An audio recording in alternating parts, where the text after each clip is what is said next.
പരിശുദ്ധ പരമദിവ്യകാരുണ്യത്തിന് ആരാധനയും സ്തുതിയും പുകഴ്ചയും ഉണ്ടായിരിക്കട്ടെ. പരിശുദ്ധ പരമദിവ്യകാരുണ്യത്തിന് ആരാധനയും സ്തുതിയും പുകഴ്ചയും ഉണ്ടായിരിക്കട്ടെ. പരിശുദ്ധ പരമദിവ്യകാരുണ്യത്തിന് ആരാധനയും സ്തുതിയും പുകഴ്ചയും ഉണ്ടായിരിക്കട്ടെ. പ്രിയമുള്ളവരെ,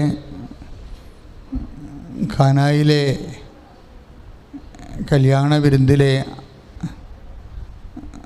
അനുഗ്രഹ മുഹൂർത്തം തന്നെയാണ് എപ്പോഴും കൃപാസന അൾത്താരയിൽ ക്രമീകരിക്കപ്പെടുന്നത്. അതായത് ഖാനായിലെ ഒരു വിവാഹാഘോഷം നടന്നു എന്ന് സുവിശേഷം പറയുമ്പോൾ വളരെ എംപാറ്റിക്കായിട്ടാണ് പറയണത്. യേശുവിൻ്റെ അമ്മയും അവിടെ ഉണ്ടായിരുന്നുവെന്ന്.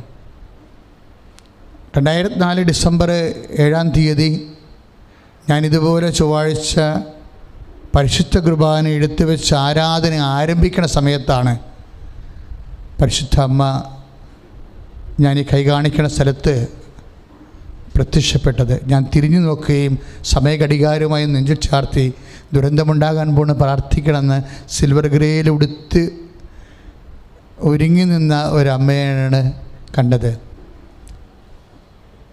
ഞാനത് പറയാൻ കാരണം, കാനായിൽ എന്താ സംഭവിച്ചത്? അതാണ് അന്ന് കൃപാസനത്തിൽ സംഭവിച്ചത്. അമ്മയും അമ്മയുടെ സാന്നിധ്യവും യേശുവിൻ്റെ സാന്നിധ്യവും. ഈ അമ്മയെയും യേശുവിൻ്റെയും ഈ അൾത്താര സാന്നിധ്യം തന്നെയാണ് കാനായിലെ കല്യാണവേദിയിലും അത്ഭുതങ്ങൾ ഉണ്ടാക്കിയത്. ഏതെങ്കിലും ഒരു വിഷയം, ഇപ്പം നമുക്കറിയാം, യേശുവിനെ സംബന്ധിച്ചിടത്തോളം കർത്താവ് ഇടയ്ക്ക് ചോദിക്കുന്ന ഒരു ചോദ്യമുണ്ട്. നിങ്ങളുടെ കുടുംബത്തിൻ്റെ വസ്തു ഓഹരിച്ചു തരാൻ എന്നെ ആരാണ് നിൻ്റെ കുടുംബത്തിൻ്റെ കാര്യസ്ഥനായി നിയമിച്ചതെന്ന്. അത് ദൈവികമായൊരു നിലപാടാണ്. നിങ്ങളുടെ ഒരു മനുഷ്യൻ വന്ന് പറഞ്ഞു, പ്രഭു, എൻ്റെ കുടുംബത്തിലുള്ള എൻ്റെ മുതിർന്ന കാർന്നവനോട് പറയണം എൻ്റെ വസ്തു ഓഹരിച്ച് എൻ്റെ അവകാശം തരാൻ. അപ്പോൾ കർത്താവ് എടുത്ത ചോദിച്ചത് എന്താണ്? നിങ്ങളുടെ കുടുംബത്തിൻ്റെ കാര്യസ്ഥനായിട്ട് ആരാണ് എന്നെ നിയമിച്ചതെന്ന്.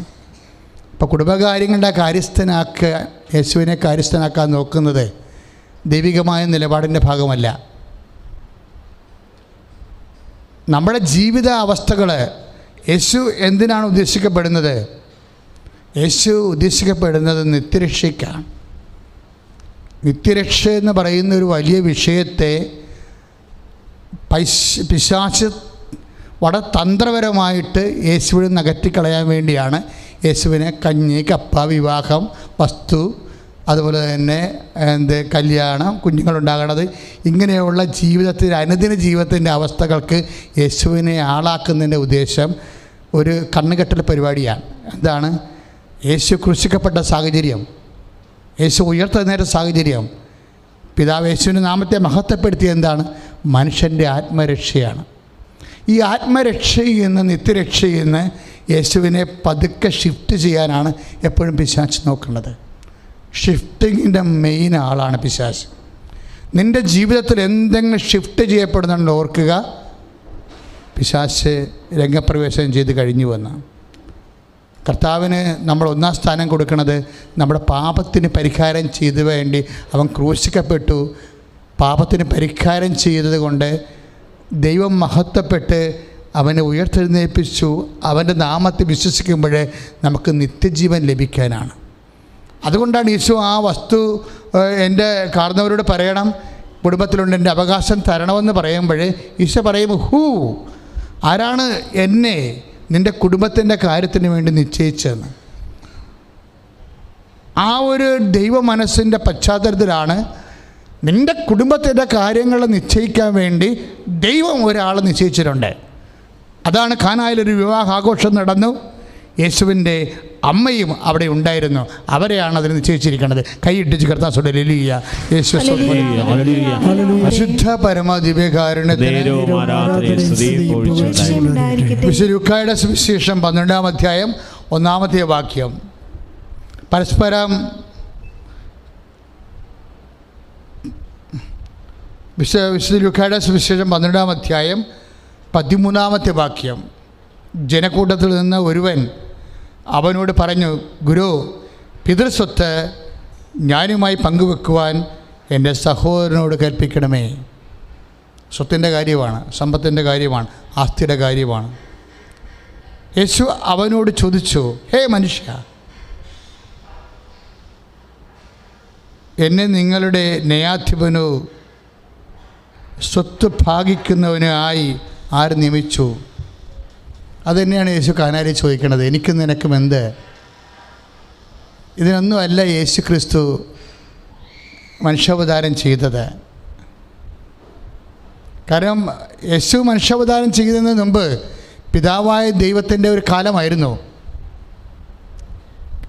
ആ പിതാവായ ദൈവത്തിൻ്റെ ശക്തിയാലാണ് പകൽ മേഘസ്തംഭവും രാത്രി തീത്തൂണുമായിട്ട് നമ്മുടെ പൂർവ്വ പിതാക്കന്മാർ വാഗ്ദാന നാട് പ്രാപിച്ചത്.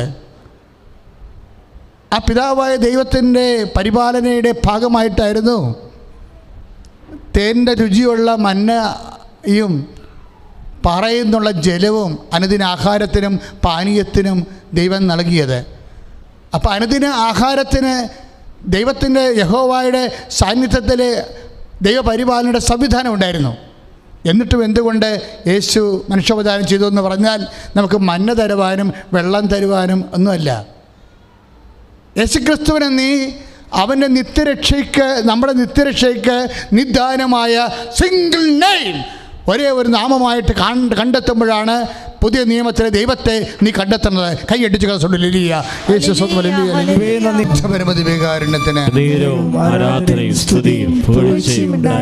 പരിശുദ്ധ പരമദിവ്യകാരുണ്യത്തിന്. അതാണ് യോഹന്നാൻ 3:16 നമ്മൾ പറയുന്നത്. എന്താണ്?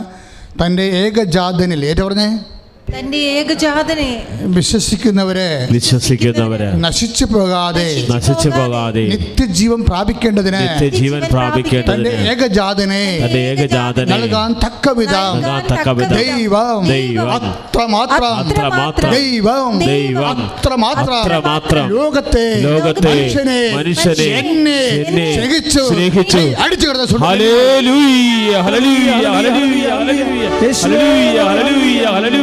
എന്താ ദൈവവേദന നിൻ്റെ ആത്മീയ ദുരന്തമെന്ന് ചോദിച്ചു കഴിഞ്ഞാൽ, യേശു ക്രിസ്തുവിനെ നീ സ്നേഹിക്കുന്നത് നിൻ്റെ പദാർത്ഥമാത്രമായ ആനുകൂല്യങ്ങളുടെ അളവിലാണ്. ക്രിസ്തു അങ്ങനെ മാത്രം സ്നേഹിക്കപ്പെടേണ്ട ആളല്ല. നിനക്ക് ജോലി കിട്ടി, അതുകൊണ്ട് യൂദാസുനാളിനോട് നീ നന്ദി പറയണ പോലെ നീ യേശുവിനോടും പറയും നന്ദി കർത്താവ് എന്ന് പറയും. ദാറ്റ് മീൻസ് നീ ദൈവത്തെ സ്നേഹിക്കുന്നത് നിൻ്റെ ഭൗതികമായ ആനുകൂല്യത്തിൻ്റെ അളവാണ്. അപ്പോൾ പിശാച് എന്താണ് ചെയ്യണത്? തന്ത്രപരമായിട്ട് നിൻ്റെ നിത്യജീവന് വേണ്ടി അവൻ ചിന്തിയ രക്തത്തെ, അവൻ ചൊരിഞ്ഞ ജീവനെ, അവൻ്റെ നിത്യസമർപ്പണത്തെ തന്ത്രപരമായിട്ട് പിശാച് മറച്ചു വെക്കുന്നത് അനുദിന ആവശ്യങ്ങളുടെ വക്താവായിട്ട് യേശുക്രിസ്തുവിനെ റെഡ്യൂസ് ചെയ്യുമ്പോഴാണ്. Jesus is reduced. ആരാണ് റെഡ്യൂസ് ചെയ്തത്? സാത്താൻ റെഡ്യൂസ് ചെയ്യും. എന്നും യേശുവിനെ മിനിമൈസ് ചെയ്യാൻ വേണ്ടി സാത്താൻ ശ്രമിച്ചിട്ടുണ്ട്. നീ ദൈവപുത്രനാണെങ്കിൽ താഴേക്ക് ചാടാൻ പറയണതല്ല ഈ പ്രലോഭനത്തിൻ്റെ ഭാഗമാണ്. വിശ്വാസി ഇന്ന് വലിയൊരു പ്രലോഭനത്തിൻ്റെ കീഴിലാണ്. കാര്യം അനുദിന ജീവിതങ്ങളുടെ സമ്മർദ്ദങ്ങളുടെ ഒരു സമാശ്വാസമായി മാത്രം യേശുക്രിസ്തുവിനെ കാണാൻ ശ്രമിക്കുന്ന പിന്നീട് വരാൻ പോകുന്നത് നിത്യരക്ഷയുടെ നിറം മങ്ങിപ്പോണതാണ്. നമ്മൾ ക്രിസ്തുവിനെ സ്നേഹിക്കുന്നത് അവൻ നമ്മുടെ നിത്യരക്ഷയ്ക്ക് വേണ്ടി അവൻ്റെ ജീവൻ ചൊരിഞ്ഞ് രക്തം ചിന്തതിലാണ്. പ്രാർത്ഥിക്കുക, കർത്താവായ ദൈവമേ, എനിക്ക് വേണ്ടി ക്രൂശിക്കപ്പെട്ടവനെ, എനിക്ക് വേണ്ടി തിരുവിലാവിലും മുറിവേറ്റവനെ, എനിക്ക് വേണ്ടി മുൾക്കിടം ചൂടിയവനെ, എൻ്റെ നിത്യമായ ജീവിതത്തിന് വേണ്ടി, എൻ്റെ പാപക്ഷമയ്ക്ക് വേണ്ടി നിന്റെ ജീവൻ ചൊരിഞ്ഞതിന്, രക്തം ചൊരിഞ്ഞതിന് ഓ ദൈവമേ, ഈ ജന്മം കൊണ്ട് ഞാൻ നിത്യത വരെ നിന്നോട് നന്ദിയുള്ളവനാകും.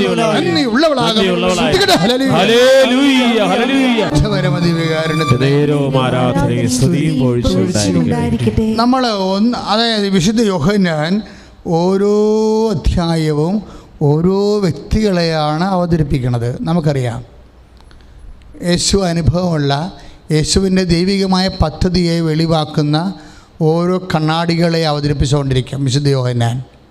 ആദ്യമായിട്ട് അവതരിപ്പിക്കുന്നത് ദൈവത്താൽ അയക്കപ്പെട്ടൊരു മനുഷ്യനുണ്ടായിരുന്നോ എന്നാണ് പറയണത്. ആരാണത്? John the Baptist. ആദ്യത്തെ അധ്യായത്തിൽ ജോൺ ദി ബാപ്റ്റിസ്റ്റ് അവതരിപ്പിക്കും. പക്ഷെ അതിക്ക് മുമ്പ് ഒരു കാര്യം പറയും. ഈ സുവിശേഷം ഞാൻ കണ്ണുകൊണ്ട് കണ്ടത്, ചെവി കൊണ്ട് കേട്ടത്, കൈകൊണ്ട് സ്പർശിക്കുന്ന യോഹന്നാൻ ലേഖനം 1:1 സുവിശേഷം. ഈ സുവിശേഷം ഞാൻ നിങ്ങളോട് പറയണത് എന്തിനു വേണ്ടിയാണ്? ഞാൻ കണ്ണുകൊണ്ട് കണ്ടതാണ്, ഞാൻ ചെവി കൊണ്ട് കേട്ടതാണ്, എൻ്റെ കൈകൊണ്ട് ഞാൻ സ്പർശിച്ചതാണ്. എന്തിനെക്കുറിച്ചാണ് ഇത് പറയണത്? ഈ സുവിശേഷം മുഴുവൻ പറയണത് ഒരേ ഒരു കാര്യത്തെക്കുറിച്ചായിരിക്കും. കാര്യമെന്താണ്? ആദിയിൽ വചനമുണ്ടായിരുന്നു, ആ വചനമാണ് യേശുക്രിസ്തുവായി മാംസമായി നിന്റെ നിത്യരക്ഷയ്ക്ക് വേണ്ടി ദൈവം നൽകിയത്. കൈയടിച്ച് സ്തുതിക്കട്ടെ. ഹല്ലേലൂയ. പ്രാർത്ഥിക്കുക. ആത്മാവേ പരിശുദ്ധാത്മാവേ, വചനമെഴുതിയ പരിശുദ്ധാത്മാവേ, യേശുവിനെ ഉയർപ്പിച്ച പരിശുദ്ധാത്മാവേ, അപ്പോസ്തലന്മാരെ അഭിഷേകം ചെയ്ത പരിശുദ്ധാത്മാവേ, സഭയെ നയിച്ച പരിശുദ്ധാത്മാവേ, വചനം കേൾക്കുവാൻ, വചനം ജീവിക്കുവാൻ, സുവിശേഷത്തിന്റെ സാക്ഷിയാകുവാൻ, അഭിഷേകം ചെയ്യണമേ. ഇതെല്ലാം കേൾക്കുമ്പോൾ നിങ്ങൾ ശരിക്കും, ഇപ്പം ഞാൻ ഉദാഹരണത്തിന്, ദൈവം എന്തോ ഒരു പ്രാധാന്യം പരിശുദ്ധ അമ്മയുടെ വാക്കിന് കൊടുത്ത് നിങ്ങൾ മനസ്സിലാക്കണം. അമ്മയെ അവതരിപ്പിക്കുന്നത് വചനത്തെ അവതരിപ്പിച്ചിട്ട് അടുത്ത സമയത്ത് വചനം മാംസമാക്കാൻ സമർപ്പണം ചെയ്ത വ്യക്തിയാണ് സുവിശേഷം അവതരിപ്പിക്കുന്നത്. ആദ്യം വചനത്തെ അവതരിപ്പിക്കാം. യോഹന്നാൻ്റെ 1-ാം അധ്യായത്തിലെ ആദിയിൽ വചനം ഉണ്ടായിരുന്നു എന്ന് പറയും. പിന്നീട് പറയും ആ വചനത്തെ വിശ്വസിച്ചുകൊണ്ട് മനുഷ്യാവതാരം ചെയ്യിക്കാൻ മനസ്സുകൊണ്ട് സമർപ്പണം ചെയ്ത് വചനത്തെ ഉദരത്തിൽ സ്വീകരിച്ച ഒരാളുണ്ടായിരുന്നു. യേശുവിൻ്റെ അമ്മയും അവിടെ ഉണ്ടായിരുന്നു. കൈയിടിച്ച് സ്തുതിക്കട്ടെ. ഹല്ലേലൂയ. പരിശുദ്ധ പരമദിവ്യകാരുണ്യത്തിന് മകളെ കൈ നെഞ്ചത്ത് വെച്ച് ശിരസ് കുമ്പിട്ട് നിങ്ങൾക്ക് തോന്നണം നിങ്ങൾ ആരാധിക്കുകയാണെന്ന്.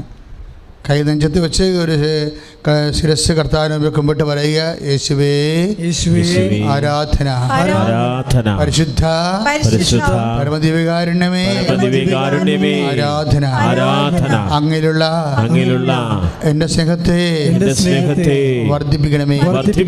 യേശുവേ വിശുദ്ധ രക്തത്താൽ വീണ്ടെടുത്തുകൊണ്ട് ആ വീണ്ടെടുപ്പിലെ വിശ്വസിക്കുന്നവർക്ക് പരിശുദ്ധാത്മാവിനെ ദാനമായി നൽകുന്ന കർത്താവേ, ആരാധിക്കാനുള്ള ആത്മാവിനെ ഇപ്പോൾ നൽകണമേ. ദൈവസ്നേഹത്തിന്റെ ആത്മാവിനെ ഇപ്പോൾ നൽകണമേ. വിശ്വാസത്തിന്റെ ആത്മാവിനെ ഇപ്പോൾ നൽകണമേ. ശ്രദ്ധിക്കട്ടെ, ശ്രദ്ധിക്കട്ടെ. പരമദിവ്യകാരുണ്യത്തിന്, പരിശുദ്ധ പരമദിവ്യകാരുണ്യത്തിന് വിശ്വാസം വർദ്ധിക്കണം മക്കളെ, ദൈവസ്നേഹവും വർദ്ധിക്കണം. ഞാൻ ഈ പരിശുദ്ധാത്മാവിനെ എന്താ കോൺസെൻട്രേറ്റ് ചെയ്ത് പ്രാർത്ഥിക്കണം എന്ന് ചോദിച്ചു കഴിഞ്ഞാൽ, കർത്താവ് എനിക്കിപ്പോൾ അത് തന്നതാണ്. എന്നോട് ആദ്യം വചനം പറയാൻ പറഞ്ഞു, അമ്മയെക്കുറിച്ച് പറയാൻ പറഞ്ഞു, അപ്പായെക്കുറിച്ച് പറയാൻ പറഞ്ഞു, ഈശോയെക്കുറിച്ച് പറയാൻ പറഞ്ഞു, അതുപോലെ പരിശുദ്ധാത്മാവിനെക്കുറിച്ച് പറയാൻ പറഞ്ഞു. അതായത് ഇതെല്ലാം നമ്മുടെ ഉള്ളിൽ നിറയുമ്പോൾ നമ്മൾ ഏത് തകർച്ചയിലും നമ്മളിങ്ങനെ ഇട്ടിച്ചിടിച്ച് നീക്കാം, വിട്ടുകൊടുക്കത്തില്ല. ഒരു വിശ്വാസി, യേശുവിൽ വിശ്വാസി, കർത്താവ് പറഞ്ഞതല്ലേ, ഭയപ്പെടേണ്ട എന്ന് പറയും. എന്താണ്? ഞാൻ ലോകത്തെ ജയിച്ചിരിക്കുന്നു. നമ്മൾ 6:23 വായിക്കുമ്പോഴേ യോഹന്നാൻ്റെ സുവിശേഷത്തെ ഏറ്റു പറഞ്ഞേ, ഭയപ്പെടേണ്ട. 16:23 സ്തുതിക്കട്ടെ. ഹല്ലേലൂയ. നിങ്ങൾ എന്നിൽ സമാധാനം കണ്ടെത്തേണ്ടതിനാണ് ഞാനിത് നിങ്ങളോട് പറയുന്നത്. ഈശോ എന്താ ആഗ്രഹിക്കണത്? കർത്താവിൽ നമ്മൾ എന്താ കണ്ടെത്തേണ്ടത്? സമാധാനം. എല്ലാ വിഷയങ്ങൾക്കും സമാധാനം. ഒരു ക്ലേശം അല്ലെങ്കിൽ ഡോക്ടർ പറഞ്ഞു ഇനി നമുക്ക് ഒരു ടെസ്റ്റ് നടത്തിയാൽ കൊള്ളാം, ആ ടെസ്റ്റ് നന്നായിട്ടുണ്ടെങ്കിൽ നിങ്ങൾ രക്ഷപ്പെടും, അല്ലെങ്കിൽ ഓപ്പറേഷൻ വേണ്ടി വരുമെന്ന് പറയുമ്പോൾ നമുക്ക് ഉടനെ സമാധാനം നഷ്ടപ്പെടത്തില്ലേ? മനുഷ്യന് ആദ്യം എന്ത് വിഷയം ഉണ്ടായാലും നമുക്ക് ആദ്യം നഷ്ടപ്പെടുന്നത് എന്താ? സമാധാനമാണ്. അപ്പോഴീ സമാധാനമായിട്ടാണ് ആദ്യം ഈശോ നമ്മുടെ ഉള്ളിലേക്ക് നമുക്ക് അനുഭവവേദ്യമാകണത്. അതാണ് ഈശോ പറയണത് 16:33 നിങ്ങൾ ഏറ്റു പറഞ്ഞ നിങ്ങൾ എന്നിൽ സമാധാനം കണ്ടെത്തേണ്ടതിനാണ് ഞാനിത് നിങ്ങളോട് പറഞ്ഞത്.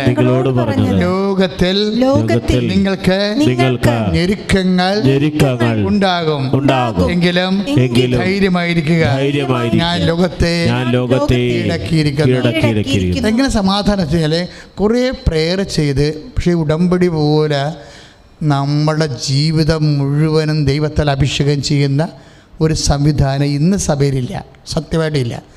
ഞാൻ ആദ്യത്തെ കുറേ കാലങ്ങൾ 15 ഞാൻ 984 തുടങ്ങിയ ധ്യാനമാണ് നിങ്ങൾ ഓർക്കണം. അതായത് ഡീക്കനാണ് കാലത്ത് തൃശ്ശൂർ രൂപത്തിലാണ് ഞാൻ ആദ്യം ധ്യാനിപ്പിക്കുന്നത്, കണ്ടാണശ്ശേരി വാഗയിലേക്ക്.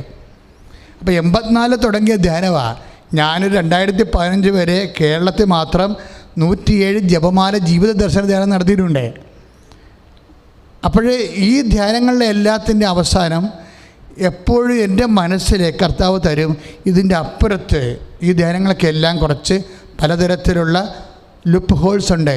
ഇതിനെല്ലാം പെർഫെക്റ്റായിട്ടൊരു മനുഷ്യൻ്റെ ഇഹവും പരവും ഒരേ സമയം തന്നെ ജീവിതത്തിൻ്റെ എല്ലാ അവസ്ഥകളെയും കവർ ചെയ്യുന്ന ഒരു പെർഫെക്റ്റ് പാക്കേജ്, ഒരു പ്രോജക്റ്റ് വരും. പക്ഷേ എന്താണെന്ന് എനിക്കറിയത്തില്ലായിരുന്നു. അപ്പോൾ ഇത് കാലാന്തരത്തിലാണ് ഉടമ്പടിയിലേക്ക് വരണത്. അപ്പോൾ ഈ ഉടമ്പടി ഇപ്പോൾ ഇന്നലെ ഒരു സാക്ഷി ഇവിടെ ഉണ്ടായി. ഞങ്ങൾ ഒരു അനീറ്റ എന്ന് പറഞ്ഞൊരു മോള് സാക്ഷ്യം പറഞ്ഞു. ഇവിടെ സാക്ഷ്യം എന്ന് പറയുന്നത് കരിപ്പൂർ വിമാനത്താവളത്തിൽ അവൾക്ക് ടെർമിനേഷൻ ലെറ്റർ വന്നു. ഗ്രൗണ്ട് നോക്കുന്ന ആളാണ് വിമാനത്താവളത്തിൻ്റെ. അപ്പം പെട്ടെന്ന് അവൾക്ക് ടെർമിനേഷൻ ലെറ്റർ വന്ന്, പെട്ടെന്നല്ല, അതെന്തോ കോൺട്രാക്റ്റ് തീർന്ന എന്തോ പരിപാടിയാണ്, ടെർമിനേറ്റഡ് ആയ ആൾ. പക്ഷേ ചേട്ടത്തിൻ്റെ കല്യാണം അനിയത്തിൻ്റെ കല്യാണം നടന്നിട്ടില്ല, കുടുംബത്തിലെ സാമ്പത്തിക ബാധ്യത മാറിയിട്ടില്ല. പെട്ടെന്നിങ്ങനെ വെള്ളിടി പോലെ ഒരു ടെർമിനേഷൻ ലെറ്റർ വന്നാൽ നമ്മൾ പതറിപ്പോകും. പക്ഷേ ഇവൾ പതറിയില്ല. എന്താ കാര്യം? ഇവൾ ഉടനെ ചെയ്ത വിമാനത്താവളത്തിൽ വെച്ച് ഇവൾ ചെയ്ത പരിപാടി, ഈ ടെർമിനേഷൻ ലെറ്റർ വെച്ചിട്ട് ഉടമ്പടി കാശുരൂപം എടുത്ത്, എനിക്കറിയാമല്ലോ ഉടമ്പടി കാശുരൂപത്തിൻ്റെ രീതി അറിയാമല്ലോ, അത് ഒരു ജ്ഞാപകമാണ്. പഴയ നിയമത്തിൽ ഉടമ്പടി ചെയ്യുന്നവർ ദൈവസാന്നിധ്യത്തിൻ്റെ അടയാളമായിട്ട് അവർക്കൊരു ജ്ഞാപകം കൂടെ നെറ്റി കെട്ടിക്കൊണ്ട് നടക്കും. മരിയൻ ഉടമ്പടി ആയതുകൊണ്ടാണ് ആ ജ്ഞാപകം നിങ്ങളുടെ കയ്യിൽ തന്നിരിക്കുന്നത്. ഇതിനു വേണ്ടി മാത്രം ചെയ്യിച്ച വലിയ കാശുരൂപമാണ്. അത് പരിശുദ്ധ കുർബാന ചൊല്ലി 7 തരം പ്രാർത്ഥന ചൊല്ലിയിട്ടാണ് ആ ഉടമ്പടി കാശുരൂപം വെഞ്ചരിക്കുന്നത്. അത് ബോധമുള്ളവർക്കറിയാം, അല്ലാത്തവർക്ക് അതിനെക്കുറിച്ചൊന്നും അറിയത്തില്ല. അപ്പോൾ ഈ കാശുരൂപം എന്ത് ചെയ്യുക, ഇവളെടുത്തിട്ട് ഈ ടെർമിനേഷൻ ലെറ്ററെ വെക്കും.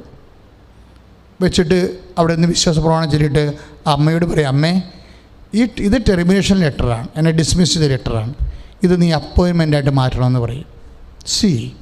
ഒരു ടെർമിനേഷൻ ലെറ്ററിൻ്റെ അകത്ത് ഒരു അപ്പോയിൻമെൻ്റ് ഇരിക്കുന്നു എന്നുള്ളത് ആരാണ് മനസ്സിലാക്കുന്നത്? പരിശുദ്ധാത്മാവാണ് മനസ്സിലാക്കുന്നത്. ഒരു നമ്മുടെ കിട്ടുന്നത് എന്താണ്? ടെർമിനേഷൻ ലെറ്ററാണ്. പക്ഷേ ഈ കുട്ടിയുടെ വിശ്വാസവും ദൈവത്തോടുള്ള അടുപ്പവും കാരണം പരിശുദ്ധാത്മാവ് ഉടനെ പറയും, ഇത് നീ ഇങ്ങനെ പ്രാർത്ഥിക്കാൻ പറയും. അപ്പോൾ പതറാതെ അവിടെ മുഴുവൻ കാശിനും വെച്ചിട്ട് വിശ്വാസപ്രമാണം ചൊല്ലിയിട്ട് പറയും, അമ്മേ ഇത് എനിക്ക് അപ്പോയിൻമെൻ്റ് ആക്കി തരണമെന്ന് പറയും. എൻ്റെ അനിയത്തിയെ കെട്ടിച്ചിട്ടില്ലെന്ന് പറയും. അതാണ് സാധനം. പറയേണ്ട ഫീൽഡിൽ പറയണം. നമുക്ക് പറയാൻ വേണ്ടിയാണ് അമ്മയെ തന്നിരിക്കുന്നത് ദൈവം. എനിക്കാണ് വിത്തിൻ നോ ടൈം ഈ സാധനം അപ്പോയിൻമെൻ്റായിട്ട് മാറും. എവിടെയാണെന്നറിയോ? നെടുമ്പാശ്ശേരിയിൽ, അവളുടെ വീടിൻ്റെ അടുത്ത്. ഒരു കാര്യം ചെയ്യണത്, ദൈവം ചെയ്യേണ്ട കാര്യങ്ങൾ കണ്ടില്ലേ, അത് അപ്പോയിൻമെൻ്റായിട്ട് മാറും. കരിപ്പൂരിൽ നിന്ന് മാറ്റിയിട്ട് നെടുമ്പാശ്ശേരിയിലോട്ട് അപ്പോയിൻമെൻ്റ് ആവും. അത് ശ്രുതികട ഹല്ലേലൂയ, യേശുവേ സ്തോത്രം, ഹല്ലേലൂയ ഹല്ലേലൂയ. പരിശുദ്ധപരമ ദിവ്യകാരുണ്യത്തിന്, പരിശുദ്ധപരമ ദിവ്യകാരുണ്യത്തിന് പ്രിയമുള്ളവരെ, ഈ അവൻ പറയുന്നത് ചെയ്തിടുവേൻ. നിങ്ങൾക്കറിയാമല്ലോ, ഇത് ഉൽപ്പത്തി മുതൽ സഞ്ചരിക്കുന്ന ദൈവനിർദ്ധാരണമാണ്. ഇതൊക്കെ ഇപ്പോഴല്ലേ ഇതിനെ മുദ്ര പൊട്ടിച്ച് അമ്മ നമുക്ക് പരിശുദ്ധാത്മ നമുക്ക് തരണത്. ഇത് ഉൽപ്പത്തി മുതൽ പ്രളയം വരാൻ പോകുമ്പോൾ സർവനാശത്തിന് മുമ്പ് ദൈവം കണ്ടുപിടിച്ച സമുദ്ധാരണ സൂത്രവാക്യമാണ് ഉടമ്പടി. സർവനാശത്തിന് മുമ്പ് ദൈവം കണ്ടുപിടിച്ച സമുദ്ധാരണ സൂത്രവാക്യമാണ് ഉടമ്പടി. അതാദ്യം ചെയ്ത ആരോടാണ്? നോഹിനോടാണ്.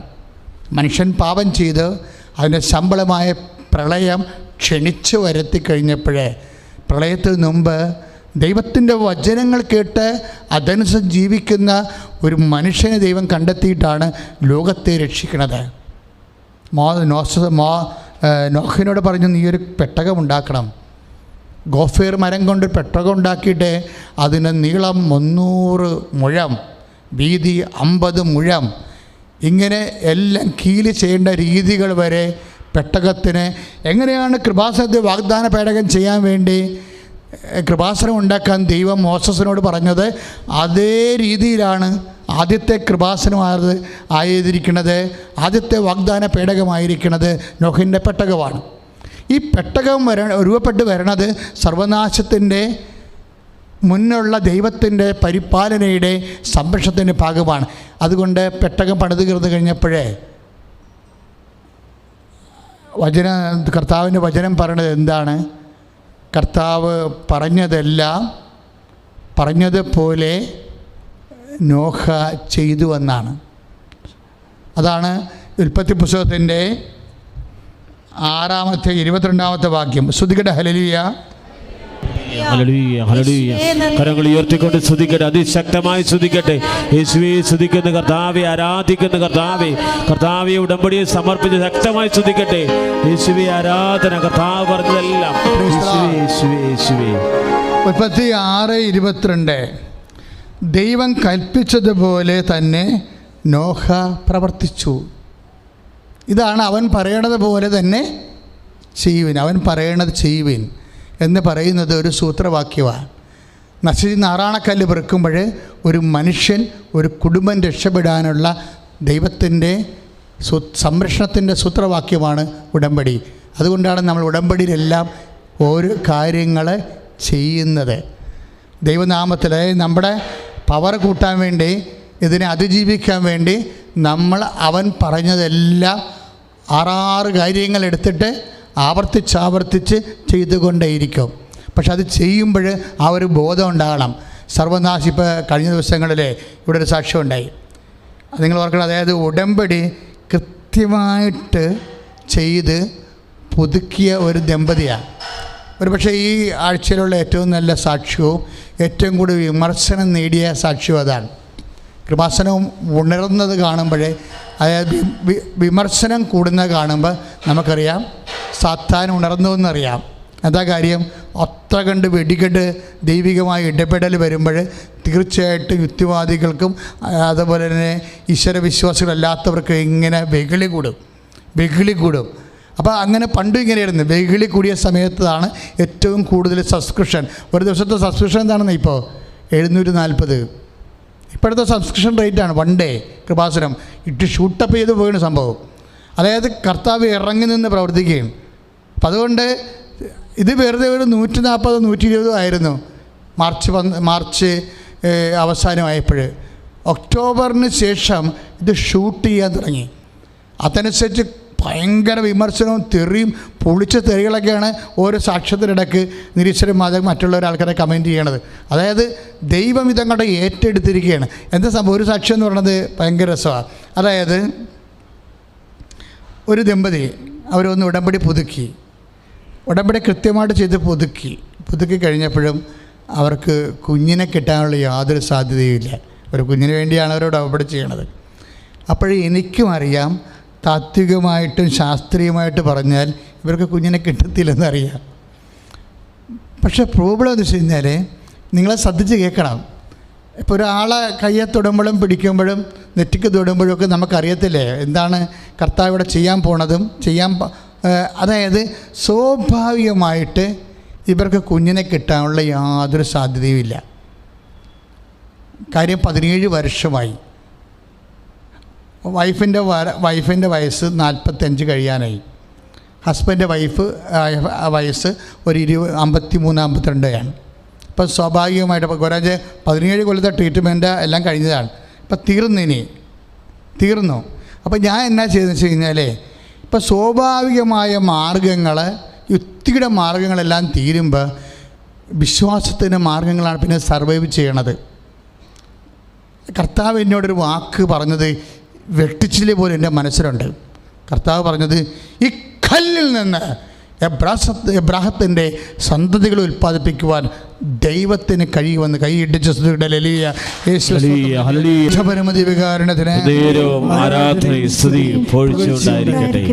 അപ്പോൾ ഇതൊരു കല്ലാണെന്ന് എനിക്കറിയാം. ഇവർക്ക് 45 വയസ്സുണ്ട്. ആ ചേച്ചിക്ക് അവരെന്നെ ഭർത്താവിനും 53 വയസ്സുണ്ട്. ഇവർ കല്ലാണെന്ന് നമുക്കറിയാം. പക്ഷേ കർത്താവ് എന്താ പറഞ്ഞത്? ഈ കല്ലിൽ നിന്ന് ഞാൻ എന്ന് പറഞ്ഞേ, ഈ കല്ലിൽ നിന്ന് ഞാൻ എബ്രാഹത്തിന്റെ സന്തതികളെ ഉൽപ്പാദിപ്പിക്കും. അപ്പോഴതുകൊണ്ട് തന്നെ ഞാൻ ഇവരെ അവിടുന്ന് വിളിച്ചുകൊണ്ട് പോകുന്നു. ഇനി നമുക്ക് ഉടമ്പടി മുന്നോട്ട് പോകാൻ വരട്ടെ, നേരിട്ട് വന്ന് കാര്യം പറയാമെന്ന് പറഞ്ഞു. അപ്പം ഞാനിവരെ വിളിച്ച് അൾത്താരെ കൊണ്ടുവന്നു. അപ്പോൾ സാധാരണഗതിയിൽ ഒരു രോഗം ഉണ്ടായ, ഇപ്പോൾ ഹസ്ബൻഡാണ് വരുന്നതെങ്കിൽ ആ വൈഫിൻ്റെ രോഗം എവിടെയാണ്, വയറിലാണെങ്കിൽ അല്ല തലയിലാണെങ്കിലുമൊക്കെ ഞാൻ തുടരെ മുമ്പ് തന്നെ ഹസ്ബൻഡിനോട് അനുവാദം ചോദിക്കും. വൈഫ് മാത്രമേ ഉള്ളതെന്നുണ്ടെങ്കിൽ ഞാൻ അവരോട് പറയും, നിങ്ങൾ വയറെ കൈവെക്ക്, നിങ്ങളുടെ വയറെ ഞാൻ കൈവെക്കാമെന്ന് പറയും. നിങ്ങൾ വയറെ കൈവച്ച് ഞാൻ നിങ്ങളുടെ കയ്യെ കൈവെക്കാമെന്ന്. അതാണ് മാന്യമായിട്ട് ചെയ്യുന്ന രീതികളെന്ന് പറയും. അപ്പം ഞാൻ അങ്ങനെ ഇവരെ തൊടാതെ പ്രാർത്ഥിക്കത്തില്ല എപ്പോഴും. കാര്യം നമ്മളൊരു വ്യക്തിയെ കൊറോണ പ്രാർത്ഥിച്ചിട്ട് കാര്യമില്ലല്ലോ. നിങ്ങളിപ്പോൾ ഈ കൊറോണയാണെന്ന് പറഞ്ഞാൽ ഞാൻ നിങ്ങൾ തൊട്ടാ പ്രാർത്ഥിക്കണത്. എന്നിട്ട് ഞാൻ സ്റ്റെറിലൈസ് ചെയ്യും. അത് വ്യക്തിയോടെ അല്ലാതെ നമ്മൾ ഈ എന്താണ് ദൈവങ്ങൾ അനുഗ്രഹം ചൊരിയണ പോലെ അകലയുന്നുണ്ട്, ആ 4 മീറ്റർ അകലയുന്നുണ്ട്, കൈവെക്കണ പരിപാടിയൊന്നുമില്ല. അതുള്ളത് കാര്യം നമ്മൾ ഉള്ളത് പോലെ. ബാക്കി കർത്താവാണ് നോക്കേണ്ട കാര്യം. ബാക്കിയുള്ള വിഷയം യേശുവാണ് നോക്കേണ്ടത്. അതുകൊണ്ട് ഞാൻ തീർച്ചയായിട്ടും തൊട്ടേ പ്രാർത്ഥിക്കത്തുള്ളൂ, തൊടാതെ ആരെയും പ്രാർത്ഥിച്ചിട്ടില്ല. അപ്പോൾ എന്താ കാര്യം എന്ന് വെച്ച് കഴിഞ്ഞാൽ അപ്പോൾ തന്നെ അവരെ ഞാൻ സാനിറ്റൈസ് ചെയ്ത് ഉടനെ ശാസ്ത്രീയപ്പെട്ട വിഷയം ചെയ്യണത്. പക്ഷെ നമ്മൾ തൊട്ട് പ്രാർത്ഥിക്കണമെന്ന് പറയുമ്പോൾ തീർച്ചയായിട്ടും ഈ വിഷയത്തിൽ നമ്മൾ അതായത് ആ വ്യക്തിയെ മീഡിയേറ്റ് ചെയ്യാൻ ഞാൻ തയ്യാറാണെന്നാണ് പറയണത്. ആ വ്യക്തിക്ക് രോഗമുണ്ട്, ക്യാൻസർ 4ാം സ്റ്റേജിലാണ്. അപ്പോൾ അഭ്യാസം കാണിച്ച മോളിൽ നിന്ന് അകലയിൽ നിന്ന് ഇങ്ങനെ കൈ കാണിച്ച് പരിപാടിക്കാനുള്ള അഭ്യാസങ്ങളല്ല, മറിച്ച് ആ വ്യക്തിക്ക് ക്യാൻസർ 4ാം സ്റ്റേജാണ്. ആ വ്യക്തിയെ ഞാൻ സ്പോൺസർ ചെയ്യുകയാണ്. എൻ്റെ കുഞ്ഞുനാളും മുതൽ ഞാൻ നിൻ്റെ കൂടെ, ഞാൻ ഇടയ്ക്ക് ആളെ മൊഴി മുട്ടിക്കഴിയുമ്പോൾ ഞാൻ കർത്താവിൻ്റെ അടുത്ത് വന്ന് പറഞ്ഞൊരു വാക്കുണ്ട്. 4 വയസ്സ് മുതലാണ് എൻ്റെ അപ്പൻ നീയാണ് ദൈവമെന്ന് എന്നോട് പറഞ്ഞത്. അതിനുശേഷം ഞാൻ വേറെ ഒരു ദൈവത്തിൻ്റെ അടുത്തും പോയിട്ടില്ല. എനിക്ക് വേറെ മാർഗ്ഗമില്ല, ഇവളെ നീ സുഖപ്പെടുത്തണം. ഇത്രയേ ഉള്ളൂ സാധനം. നിങ്ങൾക്ക് ദൈവത്തിൻ്റെ തിരുസന്നിധി ക്രെഡിബിലിറ്റി ഉണ്ടാകണം. ഇത് നിങ്ങൾ അതും ശരിയാകാം ഇതും ശരിയാകാം എന്നൊക്കെ പറഞ്ഞ് അഴകുഴമ്പം കയ്യാങ്കളി കാണിച്ചാൽ നിങ്ങളുടെ കലിബർ പോകും. കലിബർ പോയാൽ പിന്നെ വിശ്വസിച്ചിട്ട് കാര്യമില്ല, അതിൻ്റെ സത്ത് പോയില്ലേ. അപ്പം നട്ടലോടുകൂടി യേശുക്രിസ്തുവിനെ ഏറ്റുപറയുന്നവനെ സംബന്ധിച്ചിടത്തോളം അവന് സൗഖ്യത്തിന് തിരക്ക് കിടക്കേണ്ട കാര്യമില്ല. കാര്യം അവൻ്റെ നാമം തന്നെയാണ് സൗഖ്യം. കൈ ഇടിച്ച് കിടന്ന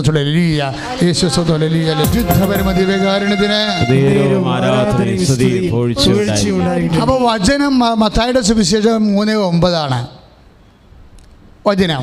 ഈ കല്ലിൽ നിന്ന് എബ്രാഹത്തിൻ്റെ സന്തതി ജനിപ്പിക്കുവാൻ ദൈവത്തിന് കഴിയുമെന്ന്. ഈ ദൈവത്തിന് കഴിയും എന്നൊക്കെ ഈശോ പറയുന്നൊരു വാക്കുണ്ട്. അത് നമ്മൾ ഈ മർക്കോസിൻ്റെ സുവിശേഷത്തിലേക്ക് വരുമ്പോഴും കർത്താവ് പൂങ്കാവനത്തിൽ ചോര വിയർത്ത് കിടക്കുന്ന സമയത്തും ഈശോ പ്രഖ്യാപിക്കുന്നൊരു വിശ്വാസമാണത്. എന്താണ്? ശ്രദ്ധിച്ച മക്കളെ, യേശുവേ സ്തോത്രം. കരങ്ങൾ ഉയർത്തിക്കൊണ്ട് സ്തുതിക്കണം. Hallelujah hallelujah. യേശുവേ നന്ദി കർത്താവേ, സ്തോത്രം ദൈവമേ, സ്തുതിക്കുന്നു കർത്താവേ, ആരാധിക്കുന്നു. മർക്കോസിൻ്റെ സുവിശേഷം 14:36. മർക്കോസ് 14:36. ചോര വിയർത്ത് നിൽക്കുമ്പോഴും കിടക്കുമ്പോഴും ആപതില്ലാതെ അവശതയായിട്ട് കിടക്കുമ്പോഴും ഈശോ വിശ്വാസം പ്രഖ്യാപിക്കും. എന്താണ്? പിതാവേ, അങ്ങയ്ക്ക് എല്ലാം സാധ്യമാണ്. ഇതാണ് ജീസസ്. അതാണ് 14 നാം വായിക്കുന്നത്. മർക്കോസിൻ്റെ സുവിശേഷം 14:36. അതായത് പിതാവേ, അങ്ങയ്ക്ക് എല്ലാം സാധ്യം. ഒന്ന് പറഞ്ഞ മക്കളെ, പിതാവേ, അങ്ങയ്ക്ക് എല്ലാം സാധ്യമാണ്. നിങ്ങളുടെ രോഗത്തിൻ്റെ അവസ്ഥകളിലെ കൈവച്ച് പ്രാർത്ഥിച്ചേ. നിങ്ങളുടെ രോഗമുള്ള ഇടത്തേക്ക് കൈവച്ച് കൊണ്ട് പ്രാർത്ഥിച്ചേ. പിതാവേ പിതാവേ അങ്ങേക്ക് എല്ലാം സാധ്യമാണ്. എൻ്റെ സൗഖ്യവും അങ്ങേക്ക് സാധ്യമാണ്. പിതാവേ അങ്ങേക്ക് എല്ലാം സാധ്യമാണ്. ഓൺലൈനിൽ ഇരിക്കുന്നവരെല്ലാം രോഗാവസ്ഥകളിലുള്ളവരെ സ്പർശിച്ചുകൊണ്ട് സ്വയം രോഗിയാണെങ്കിൽ രോഗമുള്ള ഇടത്ത് കൈവച്ചുകൊണ്ട് അതിൻ്റെ ഈ വചനം പറയുക. പിതാവേ മർക്കോസ് 14:36 പ്രാർത്ഥിക്കുന്നു. പിതാവേ അങ്ങേക്ക് എല്ലാം സാധ്യമാണ്. സ്തുതിക്കട്ടെ. ഹല്ലേലൂയ. പരിശുദ്ധ പരമദിവ്യകാരുണ്യത്തിന് ആരാധനയും സ്തുതിയും പുകഴ്ചയും. പരിശുദ്ധ പരമദിവ്യകാരുണ്യത്തിന് ആരാധനയും സ്തുതിയും പുകഴ്ചയും. പരിശുദ്ധ പരമദിവ്യകാരുണ്യത്തിന് ആരാധനയും സ്തുതിയും പുകഴ്ചയും ഉണ്ടായിരിക്കട്ടെ. അപ്പോൾ ഞാൻ ഈ ദമ്പതികളെ അവർ ഉടമ്പടി പുതുക്കിയ കാരണം എനിക്ക് മനസ്സിലായി ഇനി നീട്ടിക്കൊണ്ടു പോകാൻ പറ്റത്തില്ല. കർത്താവ് എന്തെങ്കിലും ചെയ്യാം, അതായത് ഈശോ എന്തോ ചെയ്യാൻ പോകുന്നു എന്നുള്ളതിന് നമുക്കൊരു ബോധം കിട്ടും. ആ സമയത്ത് ഞാൻ അവരെ കൂട്ടി ആൾത്താരെ മാതാവിൻ്റെ അമ്മയുടെ അടുത്ത് കൊണ്ടുവന്നിട്ടും അമ്മേ അവരെ തൊട്ട് പ്രാർത്ഥിച്ച് കഴിഞ്ഞിട്ട് ഞാൻ ഇവരോട് ആൾത്താരെ എന്ന് വെച്ചും പറഞ്ഞു 4 മാസം കഴിയുമ്പോൾ നീ പ്രഗ്നൻ്റ് ആകുമെന്ന് പറഞ്ഞു. ആ സാക്ഷ്യം കിടക്കുന്നുണ്ട്. ഇപ്പം അത് പ്രൈവറ്റാണ്. അത് ഉടനെ അടുത്ത ദിവസങ്ങളിൽ അത് പബ്ലിക്കായിട്ട് വരും.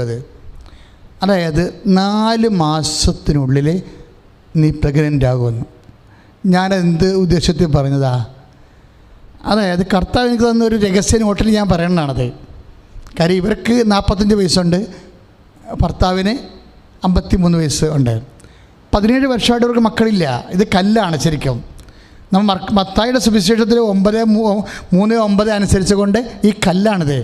പക്ഷേ എന്താണ്, ഈ കല്ലിൽ നിന്ന് എബ്രാഹത്തിൻ്റെ സന്തതികളെ ജനിപ്പിക്കാൻ ആർക്ക് കഴിയും? ശാസ്ത്രത്തിന് കഴിയത്തില്ല. ആർക്ക് കഴിയും? ദൈവത്തിന് കഴിയും. ഈ ദൈവത്തിൽ വിശ്വസിച്ചുകൊണ്ടാണ് ഞാൻ ഈ 4 മാസം പറയണത്. 4 മാസത്തിനുള്ളിൽ കർത്താവ് നിന്നെ കുഞ്ഞിനെ തരുമെന്ന് പറയും. അപ്പോഴെന്ത് ചെയ്യും? ഞാൻ വചനത്തെ ഹോണർ ചെയ്യണ കാരണം ഇത് വർക്കൗട്ട് ചെയ്യണത്, നമ്മൾ വചനത്തെ ഹോണർ ചെയ്താൽ തിരിച്ച് നമ്മുടെ വചനത്തെ ദൈവം ഹോണർ ചെയ്യും. കർത്താവ് പറഞ്ഞിട്ടുള്ളതാണ്, ഞാൻ പുതിയ കൈന്നിട്ട് പറയണതല്ല.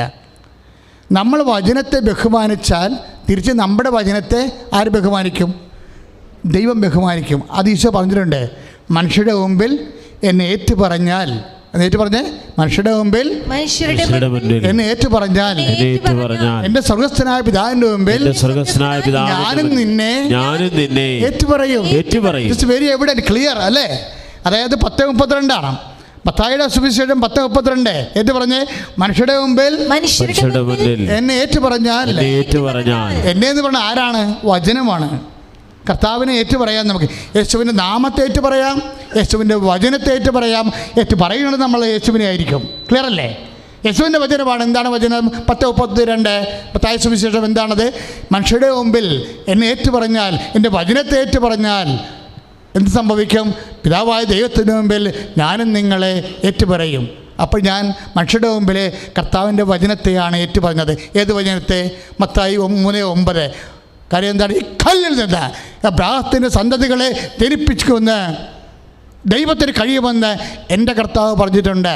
എൻ്റെ കർത്താവിൻ്റെ വചനത്തിലാണ് ഞാൻ ശാസ്ത്രത്തെക്കാളുപരി വിശ്വസിക്കണത്. അപ്പോഴേ എൻ്റെ വചനത്തെ കർത്താവ് ബഹുമാനിച്ചു. 3.5 മാസമായപ്പോൾ അവൾ പ്രഗ്നൻ്റായി. Praise the Lord. Praise the Lord. Hallelujah, hallelujah, hallelujah. Thank you Jesus. ഒരു സുന്ദരനായ ആൺകുഞ്ഞിനെ കൊണ്ടുവന്ന് ഇവിടെ സാക്ഷ്യം അതിന് പോയി.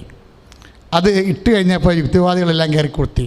പിന്നെ അയാൾ പിന്നെയും പഴയ കച്ചവടത്തിന് ഇറങ്ങിയിട്ടുണ്ടെന്ന്. അതൊക്കെ അവന് കേൾക്കണത്. എൻ്റെ തന്തക്കോരെ വിളിച്ചിട്ടുണ്ട് അവർ. അയാൾ പിന്നെയും പഴയ ആത്മീയ കച്ചവടത്തിന് ഇറങ്ങിയിട്ടുണ്ട്. എന്ത് അവരത് പറഞ്ഞ് സങ്കടമില്ല. നമ്മുടെ വൈദികർ പറയുന്നുണ്ട്, ഈ വിശ്വാസത്തിനെക്കുറിച്ച് ABCD അറിയാത്ത ആൾക്കാർ വൈദികരുടെ വേഷം കെട്ടി ലോഹമായിട്ട് അടക്കണ്ടേ? പറഞ്ഞിട്ടൊരു കാര്യമില്ല. സഭ എൻ്റെ ബാധ്യതയാണത്. സഹിക്കാതെ ഒരു മാർഗ്ഗമില്ല നമുക്ക്. അവർക്ക് വേണ്ടി പ്രാർത്ഥിക്കാൻ നമുക്ക് പറ്റത്തുള്ളൂ, വേറെ ഒന്നും ചെയ്യാൻ പറ്റത്തില്ല. അതായത് ഇതെല്ലാം ഞാനൊരു കച്ചവടം ചെയ്യുന്നുണ്ട്, ഞാൻ റീച്ച് ചെയ്യുന്നുണ്ട്. ആരാണെന്ന് അറിയാവോ? കർത്താവിൻ്റെ വചനത്തെ ഞാൻ കൊടുക്കുന്നുണ്ട്. ആ വചനത്തെ വിശ്വസിച്ചിട്ടാണ് കൊടുക്കണത്. ആ വചനത്തിൽ വിശ്വസിച്ചിട്ടാണ് കൊടുക്കണത്. ആ വചനത്തെ കുടിച്ചിട്ട് അത് റീച്ച് ചെയ്യുകയാണ്. ആരാണ്? ഈശോ പറഞ്ഞതാണ്. ഇപ്പം നിങ്ങൾ ചെയ്യുന്ന ഉടമ്പടി എന്താ? നിങ്ങൾ ചെയ്യുന്ന ഉടമ്പടി എന്താണ്? കർത്താവ് പറഞ്ഞതാണ്, ഞാൻ അഭ്യസിപ്പിച്ചിട്ടുള്ള, ഞാൻ നിങ്ങളെ പഠിപ്പിച്ചിട്ടുള്ളതെല്ലാം നിങ്ങൾ എന്ത് ചെയ്യണം?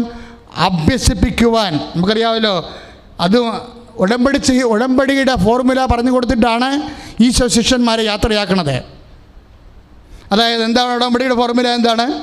മത്തായി 28:20 പിതാവിൻ്റെയും പുത്രൻ്റെയും പരിശുദ്ധാത്മാവിൻ്റെയും നാമത്തിൽ അവർക്ക് ജ്ഞാനസ്ഥാനം നൽകുവിൻ. ഞാൻ നിങ്ങളോട്, കേട്ടോ, ഇതുകൊണ്ടല്ലേ ലാസ്റ്റ്, കർത്താവിൻ്റെ ലാസ്റ്റ് വാക്ക് ഉടമ്പടി ഫോർമുലയാണ്. എന്താണ്? ഞാൻ നിങ്ങളോട്, ഏറ്റു പറഞ്ഞേ, ഞാൻ നിങ്ങളോട് കൽപ്പിച്ചവയെല്ലാം അനുസരിക്കുവാൻ അവരെ പഠിപ്പിക്കുവിൻ. അതാണ് അവൻ പറയണത് പോലെ ചെയ്യുവിൻ. ക്ലിയർ അല്ലേ? അവൻ പറയണത് പോലെ ചെയ്യാൻ വേണ്ടിയാണ് സഭയെ സ്ഥാപിച്ചിരിക്കുന്നത്. അവൻ പറയണത് പോലെ ചെയ്യാൻ വേണ്ടിയാണ് നിങ്ങൾ കൃപാസനത്തിൽ വരണത്. ഒരുപക്ഷെ ലോകത്തിൽ ഇവിടെ മാത്രമേ ഇങ്ങനെ ഒരു മിഷൻ സംവിധാനം ഉള്ളെങ്കിൽ അമ്മ പ്രത്യക്ഷപ്പെട്ടിട്ട് നൽകിയിട്ടുള്ള ഉടമ്പടി ദൈവിക പദ്ധതിയാണെന്നാണ് KCBC വൈസ് പ്രസിഡന്റ് ചക്കാലക്ക പിതാവ് പറഞ്ഞിരിക്കുന്നത്. കൃപാസനത്തിൽ നടക്കുന്ന ഉടമ്പടി ദൈവികമാണ്, ക്രിസ്തീയമാണ്, പരിശുദ്ധാത്മാ കേന്ദ്രീകൃതമാണ്. കൈ ഇടിച്ച് സ്തുതിയുടെ ഹല്ലേലൂയ, യേശു സ്തോത്രം, ഹല്ലേലൂയ, ഹല്ലേലൂയ, ഹല്ലേലൂയ, ഹല്ലേലൂയ, ഹല്ലേലൂയ. കരങ്ങൾ ഉയർത്തിക്കൊണ്ട് സ്തുതിക്കട്ടെ. ഹല്ലേലൂയ, ഹല്ലേലൂയ, ഹല്ലേലൂയ. നിൽക്കുക, എല്ലാവരും എഴുന്നേൽക്കുക. നമ്മൾ രോഗസൗഖ്യ പ്രാർത്ഥനയ്ക്ക് പ്രവേശിക്കുകയാണ്. ഓൺലൈനിലുള്ള എൻ്റെ മക്കൾ സത്യം ശ്രദ്ധിക്കുക, സന്തോഷമായിരിക്കുക. ഈശോ ജീവനോടെ എഴുന്നള്ളിയിരിക്കുന്നു. പരിശുദ്ധമ്മ നിങ്ങൾക്ക് വേണ്ടി മധ്യസ്ഥം വഹിക്കുന്ന സമയമാണ്. ഉടമ്പടി എടുത്തിട്ടുള്ള എല്ലാവരും ഉണരുക, മനസ്സുകൊണ്ട് ഉണരുക. ഞാൻ നിങ്ങൾക്ക് വേണ്ടി ഉടമ്പടി വിഷയത്തെ സമർപ്പിച്ചുകൊണ്ട് പരിശുദ്ധമ്മ വഴി ഈശോയ്ക്ക് സമർപ്പിക്കാൻ പോവുകയാണ്.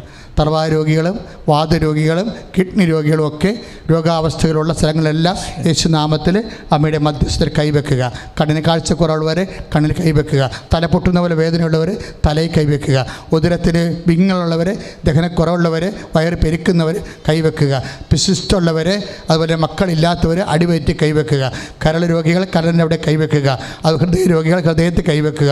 തൈറോയ്ഡ് ടോൺസിൽ രോഗികൾ തൊണ്ടയിൽ കൈവെക്കുക. ശ്രുതികട്ടെ. ഹല്ലേലൂയ, യേശു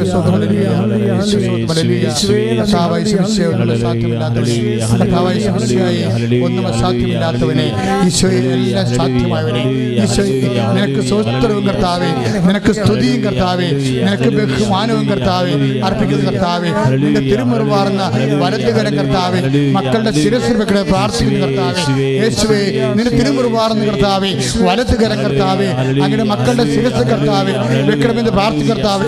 എവിടെയെല്ലാം രോഗികൾ ഇപ്പോഴ് രോഗാവസ്ഥയിൽ കൈവച്ചുകൊണ്ട് പ്രാർത്ഥിക്കുന്നുണ്ട് കർത്താവേ, നിന്റെ വിശുദ്ധ പൗരോഹിത്യത്തെ ഇപ്പോഴും മഹത്വപ്പെടുത്തണമേ കർത്താവേ. കർത്താവേ, സഭയിലുള്ള സാന്നിധ്യം പ്രകടമാക്കണമേ കർത്താവേ.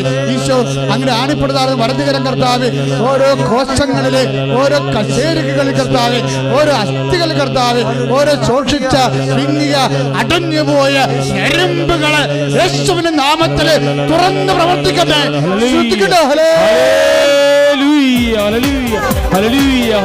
കരങ്ങൾ ഉയർത്തി തുതിക്കട്ടെ.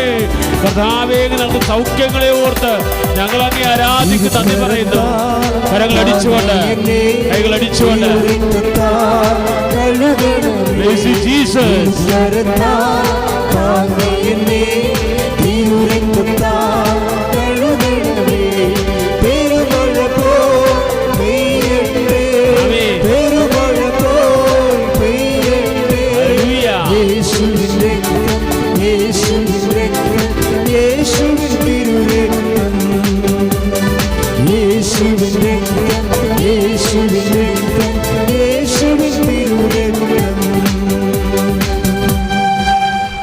മുപ്പത്തഞ്ച് വർഷമായിട്ട് ഗർഭാശയത്തിൻ്റെ ആന്തരിക നാളി ചെറിയൊരു കുഴലാണ്.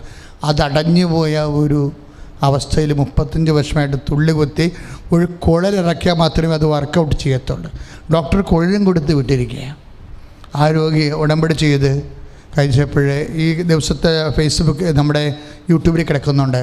അവരാന്ന് ആന്തരിക നാളി തുറന്നു വന്നെന്ന്. ശ്രുതികട ഹല്ലേലൂയ.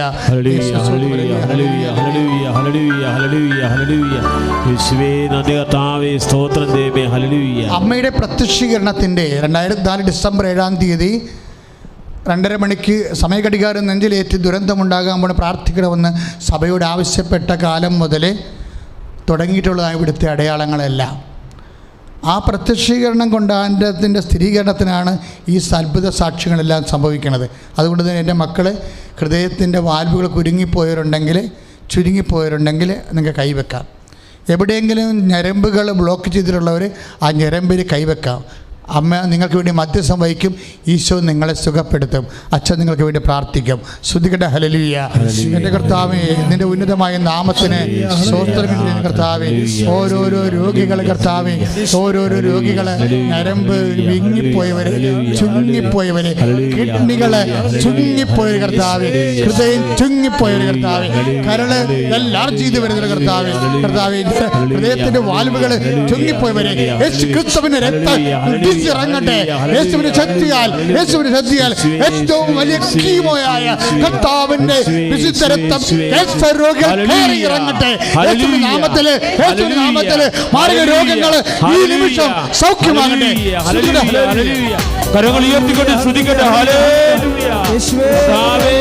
കരൾ സംബന്ധമായ രോഗങ്ങള്, ഹൃദയ സംബന്ധമായ രോഗങ്ങള്, എപ്പിലെപ്സി രോഗങ്ങള്, ക്യാൻസർ രോഗങ്ങള് സുഖപ്പെടുത്തി നന്ദി പറയുന്നു. ഹല്ലേലൂയ, ഹല്ലേലൂയ, ഹല്ലേലൂയ.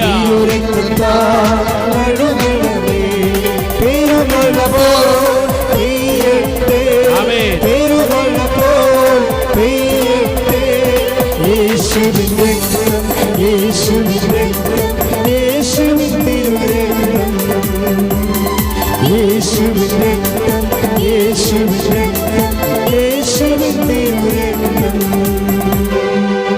ഈ മുഖത്തൊക്കെ പാണ്ട് പിടിച്ചിട്ടു, പിന്നെ തൊലി ചിലയിടത്ത് ഇങ്ങനെ കട്ടിയായിട്ട് വരും. അത് കറുത്ത് വരും. തൊലി ഇങ്ങനെ നമ്മളെ എന്തെങ്കിലും ഇവിടെ ഉരഞ്ഞു പോയി കഴിഞ്ഞാൽ അവിടെ വെള്ളപ്പാടിട്ട് ബാക്കി തൊലി ചെറുങ്ങിയിരിക്കത്തില്ലേ, അതുപോലെ തന്നെ തൊലി കട്ടിയായിട്ട് ചിലയിടത്ത് വരും. ചിലയിടത്ത് തൊലി ഇങ്ങനെ റോസപ്പൂവിൻ്റെ കളർ പോലെ, പനിനീർപ്പൂവിൻ്റെ കളർ പോലെ ഇരിക്കും. വിസർപ്പ രോഗമാണ്, ത്വക്ക് രോഗമാണ്. ആ വ്യക്തിയെ കർത്താവ് ഇപ്പോൾ സുഖപ്പെടുത്തിക്കൊണ്ടിരിക്കുന്നു. ശ്രുതികട ഹല്ലേലൂയ.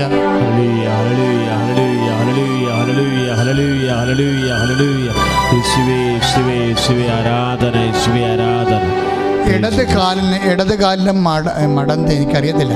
അതായത് നമ്മുടെ കാലിൻ്റെ ബാക്ക് വശമില്ലേ, അവിടെ ഇങ്ങനെ അകത്തുനിന്ന് കമ്പി കൊണ്ട് പുറത്തോട്ട് കുത്തിയാൽ എങ്ങനെ ഇരിക്കും, അതുപോലെ ബലമുള്ള ഒരു പാടാണ്. അകത്തിന് കമ്പി ഇരിക്കുന്ന കേസാണെന്നും അറിയത്തില്ല, പക്ഷേ അതിന് തൊടുമ്പ വേദനയുണ്ട്. ആ വ്യക്തിയെ കർത്താവ് ഇപ്പോഴും സ്പർശിച്ചു കൊണ്ടിരിക്കുകയാണ്. ശ്രുതികട ഹല്ലേലൂയ, ഹല്ലേലൂയ, ഹല്ലേലൂയ. കർത്താവേ നന്ദി, കർത്താവേ സ്തോത്ര ദൈവമേ, സൗഖ്യത്തിന് നന്ദി പറയുന്നു കർത്താവേ. ഹല്ലേലൂയ. ഒരു പാദം കാണിക്കുന്നുണ്ട്. പാദം എന്ന് വെച്ച് കഴിഞ്ഞാൽ എൻ്റെ പ്രശ്നം, ഇത് കംപ്ലീറ്റ് ആയിട്ട് ഡീഹൈഡ്രേറ്റ് ചെയ്തു പോയ പാദമാണ്. ഇടത് പാദമാണെന്ന് തോന്നുന്നത്. അതായത് ഡീഹൈഡ്രേറ്റ് വെച്ച് കഴിഞ്ഞാൽ അതിൻ്റെ വെള്ളം മുഴുവൻ ഊറിപ്പോയി കഴിഞ്ഞാൽ നമുക്കറിയാമല്ലോ, നമ്മുടെ ശരീരത്തിന് വെള്ളം ഊറിക്കഴിഞ്ഞാൽ ഇങ്ങനെ ഉണങ്ങി കൊട്ടടിച്ചിരിക്കും. അതുപോലെ മാംസളമല്ലാത്ത ഉണങ്ങി കൊട്ടടിച്ചിരിക്കുന്ന പാദം, രക്തോട്ടം ഇല്ലാത്ത പാദം. അപ്പോൾ രക്തോട്ടം കുറഞ്ഞിട്ട് സ്വാധീനം നഷ്ടപ്പെട്ട പാദം, ആ പാദത്തെ കർത്താവ് സ്പർശിച്ച് സൗഖ്യപ്പെടുത്തിക്കൊണ്ടിരിക്കണം.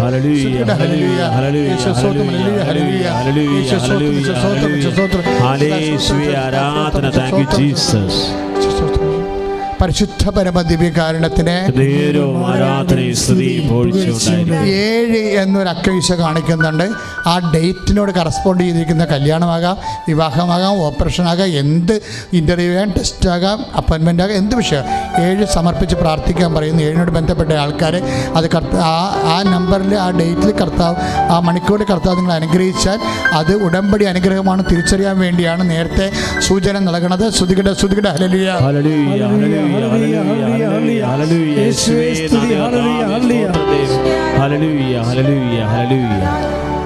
വലത് കണ്ണിൻ്റെ താഴെ ഒരു വിരൽ, 1.5 വിരൽ താഴെ ഇങ്ങനെ ഒരു വയലറ്റ് നിറത്തിൽ ഇങ്ങനെ തിണർത്ത് കിടക്കുകയാണ്.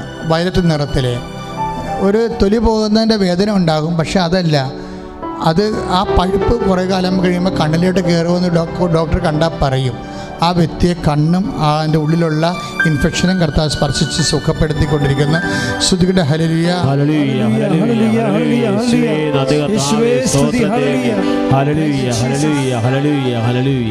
പരിശുദ്ധ ദിവ്യകാരുണ്യത്തിന് പ്രിയമുള്ളവരെ, നമ്മൾ വിവാഹം ഒത്തുവരാത്തവരെ, മക്കൾ ഇല്ലാത്തവരെ, വീടില്ലാത്തവരെ,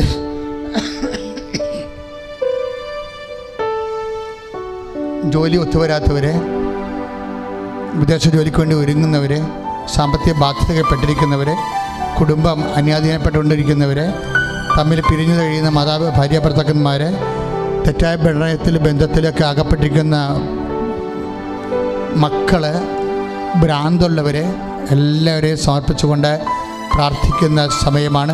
ഇപ്പോഴേ പിൻകഴുത്തിൽ ഈ നമ്മൾ കാണുന്ന അവസാനത്തെ കശേരികളിൽ എപ്പോഴും വേദനയും അവർക്ക് എല്ലും മുഴച്ചു വരികയും ചെയ്യുന്ന വ്യക്തിയെ കർത്താവ് സ്പർശിച്ചുകൊണ്ടിരിക്കുന്നു. ശ്രുതികട്ടെ ഹല്ലേലൂയ. ഹല്ലേലൂയ, ഹല്ലേലൂയ, ഹല്ലേലൂയ. കരങ്ങൾ ഉയർത്തിക്കൊണ്ട് സ്തുതിക്കട്ടെ. യേശുവേ ആരാധന.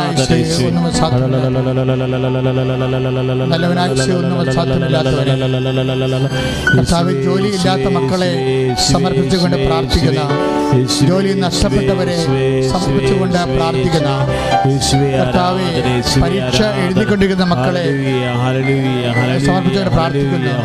പരീക്ഷ മാറ്റിവെക്കപ്പെട്ട മക്കളെ സമർപ്പിച്ചുകൊണ്ട് പ്രാർത്ഥിക്കുന്നു.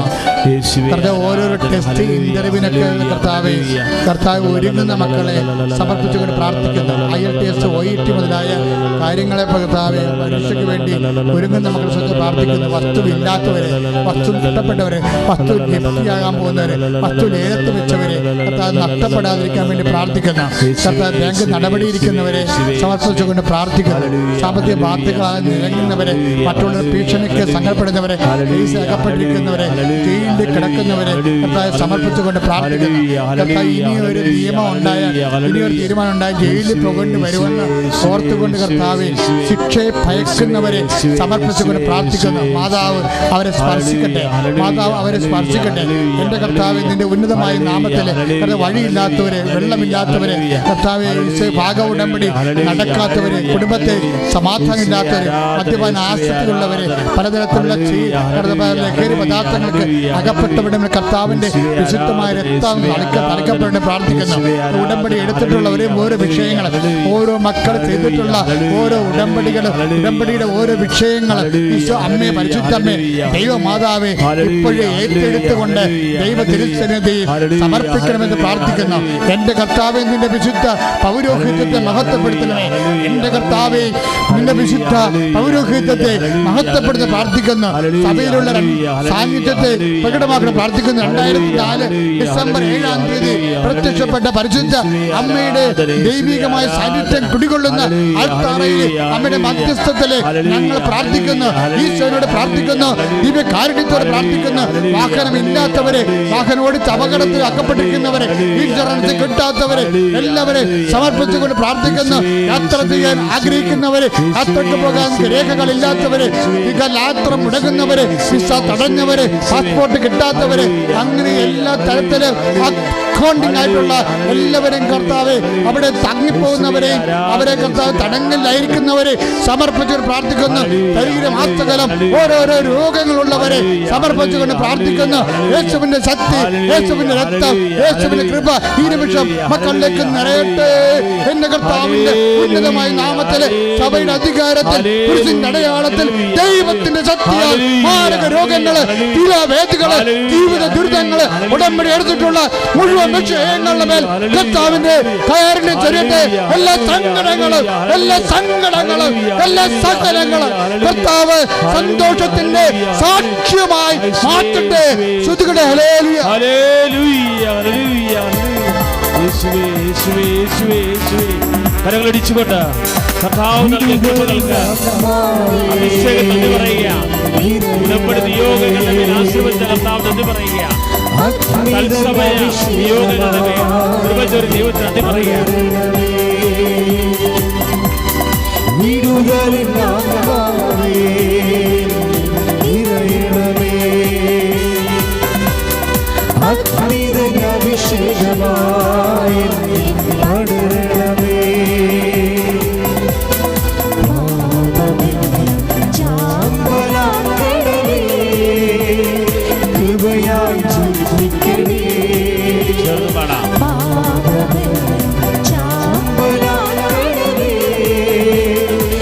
കൃപയാൽ ജ്വലിക്കണേ. ഓ അഭിഷേകമേ, എല്ലാവരും ഓ അഭിഷേകമേ, കരങ്ങൾ വീശി, കരങ്ങൾ വീശി ദൈവത്തിന്റെ ആത്മാവ് അഭിഷേകമാവുകയാണ്. ചേർന്ന് പാടാം.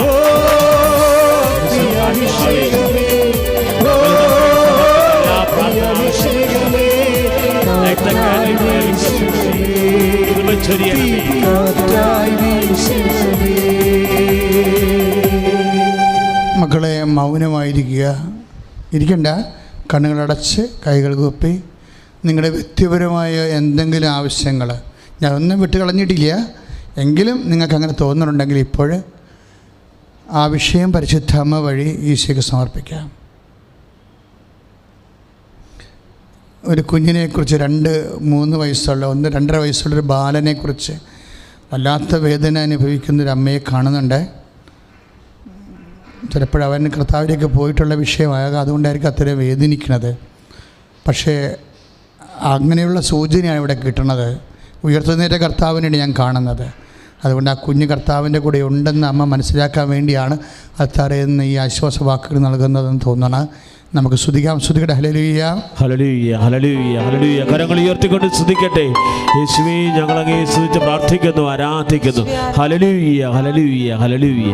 പതിര് ഇങ്ങനെ ഈ കടുന്നക്കൂട് പോലെ ആയിട്ടുള്ളവർ, പതിര് മാത്രമല്ല, ഈ വലത് കൈയുടെ ഭുജം നമ്മൾക്ക് പുറത്തുള്ള ഭാഗമില്ലേ, ആ ഭാഗമൊക്കെ ഇങ്ങനെ മൊത്തം ഇങ്ങനെ ബ്ലഡ് സഞ്ചാരമില്ലാതെ ഇങ്ങനെ മരവിച്ചിരിക്കുന്നതായിട്ട് കർത്താവ് ആ വ്യക്തിയെ സ്പർശിക്കുന്നുണ്ട്. ഈ ഓൺലൈനിലാണ് അവർ പ്രാർത്ഥിക്കണത്. എങ്ങനെ ശ്രദ്ധിക്കുക, അവർ ദൈവത്തോട് നന്ദി പറയാൻ എന്നെ സാക്ഷിയാക്കണമെന്ന് പ്രാർത്ഥിച്ചുകൊണ്ടിരിക്കണം. സ്തുതിക്കട്ടെ. ഹല്ലേലൂയ, ഹല്ലേലൂയ, ഹല്ലേലൂയ. കരങ്ങൾ ഉയർത്തിക്കൊണ്ട് സ്തുതിക്കട്ടെ. യേശുവേ നന്ദി, യേശുവേ സ്തോത്രം, കർത്താവേ ആരാധന. ഹല്ലേലൂയ. പൂട്ടിക്കിടക്കുന്ന കടകൾ, അതായത് കടകൾ മാത്രമല്ല, താഴെ വീണിട്ടുള്ള സംഭവങ്ങളാണ്. താഴെ വീണ എല്ലാ വിഷയങ്ങളും ചിലപ്പോൾ, അതായത് നമ്മൾ ആ ഫയൽ ക്ലോസ് ചെയ്തിരിക്കുന്നു, ഇനി ഫർദർ പ്രൊസീഡ് ചെയ്യാൻ ഉദ്ദേശിക്കണില്ല, അത് തീർന്നല്ലോ, ഇനിയിപ്പോൾ എന്നാ ചെയ്യാനാണ്, അവസാനിപ്പിച്ചിട്ടുള്ള എല്ലാ കാര്യങ്ങളും. പൊട്ടിക്കിടക്കുന്ന കടകൾ ഉൾപ്പെടെ ഈ സന്ദേശം വന്നാൽ സ്വാഭാവികമായിട്ടും ഉണ്ടാകാൻ സാധ്യതയുള്ളത്. ഇപ്പം നമ്മൾ ജോലിക്ക് ട്രൈ ചെയ്തുകൊണ്ടിരിക്കുകയാണ്, ഇപ്പം നമ്മൾ തോറ്റുപോയി, നമ്മൾ ആ ഫയൽ ക്ലോസ് ചെയ്ത് നമ്മളിനി ട്രൈ ചെയ്യുന്നില്ല. അപ്പോൾ ഇങ്ങനെ വന്നിട്ടുള്ള എല്ലാ മേഖലകളിലും നമ്മൾ സ്റ്റോപ്പ് ചെയ്തിട്ടുള്ള വിഷയത്തിൻ്റെ മേലെല്ലാം കർത്താവ് ജീവൻ്റെ ആത്മാവിനെ അയച്ചുകൊണ്ട് നിൻ്റെ ബന്ധനങ്ങളെ അഴിക്കുകയാണ്. 45-ാമത്തെ യെശയ്യാ 45 വായിക്കുന്നത് പോലെ ഓടാമ്പലുകളെ ഒടിച്ച് പിത്തളവാതികളെ തകർക്കുന്ന സന്ദേശമാണ്. നിന്റെ തടസ്സങ്ങളെ, ദുരിതങ്ങളെ കർത്താവ് മാറ്റുന്നു. കൈ അടിച്ച് സ്തുതിക്കട്ടെ. ഹല്ലേലൂയ, ഹല്ലേലൂയ, ഹല്ലേലൂയ, ഹല്ലേലൂയ, ഹല്ലേലൂയ. കരങ്ങളടിച്ച് സമുദ്രത്തെ മുറിച്ച ദൈവമേ, പിത്തളവാതിലെ പൊട്ടിച്ച ദൈവമേ, അവിടുത്തെ സാന്നിധ്യത്തിൽ നന്ദി പറയുന്നു. ഹല്ലേലൂയ. ഈ സമയം കർത്താവ് തൻ്റെ ഇടത് കരം കൊണ്ട്, സാധാരണ വലത് കരമാണ് നമുക്ക് കാണുന്നത്, കർത്താവ് തൻ്റെ ഇടത് കരം കൊണ്ട് ഇങ്ങനെ താങ്ങുന്ന പോലെ ദർശനത്തെ കണ്ട വ്യക്തികൾ കാണും. അവർ ആ വിഷയത്തിന് മേലെ ഇത്തിരി സമയം ആവശ്യമുണ്ടെന്നാണ് പറയണത്. കാര്യം ഇവിടെ ഇട്ടിരിക്കുന്ന ഈ കർത്താവിനെ, ഇത് അമ്മയെ ഞാൻ കണ്ടതുപോലെ സിൽവർ ഗ്രേയുടെ ഒറ്റ ഉടുപ്പായിട്ടിരിക്കണത്. ഇത്തിരി സമയം ആവശ്യമുണ്ട് അതുവരെ സാന്ത്വനപ്പെട്ട് നിൽക്കാനാണ് ഈശോ ഈ ഇടത് കരം കൊണ്ട് സാന്ത്വനപ്പെടുത്തുന്നതിൻ്റെ ഉദ്ദേശം. ഈശോ ഇടതുവശത്ത് നിൽക്കുമ്പോൾ നീ ആരാണെന്ന് നിനക്ക് മനസ്സിലാകുമല്ലോ. സ്തുതിക്കട്ടെ. ഹല്ലേലൂയ, യേശുവേ സ്തോത്രം. ഹല്ലേലൂയ, ഹല്ലേലൂയ, ഹല്ലേലൂയ. കരങ്ങൾ ഉയർത്തി സ്തുതിക്കുക. ഹല്ലേലൂയ, ഹല്ലേലൂയ, ഹല്ലേലൂയ, ഹല്ലേലൂയ.